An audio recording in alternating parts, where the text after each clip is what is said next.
तो क्या बताते हैं कि आगे गए ना बावड़े, बावड़े माने वापस नहीं आए, और रहते भी सब जान और बिन परमेश्वर की बंदगी की तो ठोर ठिकाना ना। आज आपने अपना घर, अपना देश, अपने बच्चे अपना ठिकाना मान रखा है कि हम यहां रहते हैं, ये हमारा ठिकाना है, और कल मृत्यु हो जाती है। कहां गए? पुण्यकर्मी स्वर्ग में, पाप किए हैं फिर स्वर्ग में जब पुण्य समाप्त हो जाएंगे फिर नरक में, और जब नरक वो पाप नरक के जितने भोगने हैं वो भोग पूरे हो जाएंगे, समाप्त हो जाएंगे, फिर पृथ्वी पर गधे की योनि में, गधे की योनि का संस्कार पूरा हुआ, फिर कुत्ते की योनि में, कुत्ते का पूरा हुआ, फिर दूसरे की योनि में। कितना ठोर ठिकाना ना स्वर्ग में ठोर ठिकाना, ना नरक में ठोर ठिकाना, ना मनुष्य जीवन में ठोर ठिकाना, ना देवता रूप में तेरा ठोर ठिकाना, क्योंकि यहाँ तो जन्म और मृत्यु का अटल विधान है। एक ऐसा स्थान है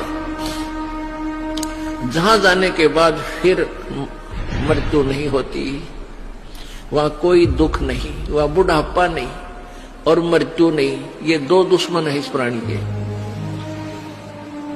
एक तो वृद्धावस्था, सबसे भयंकर दुख है वृद्धावस्था।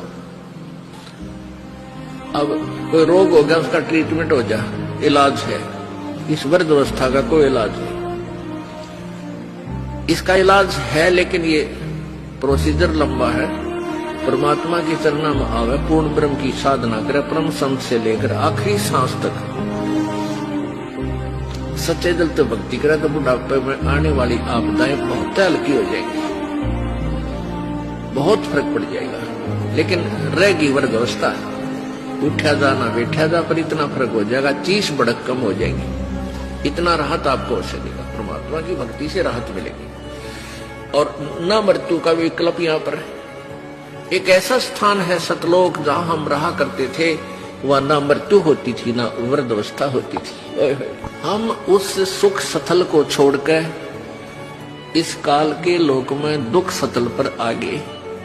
इस काल भगवान ने हमें इतना भ्रमित कर दिया, मिसगाइड कर दिया, कि हम अपने मूल ठिकाने को इतना भूल गए, अब विश्वास भी नहीं होता कि भगवान खुद आके बताएंगे कि और स्थान है यहाँ, इनसे आगे, तो मन मानने को तैयार नहीं होता।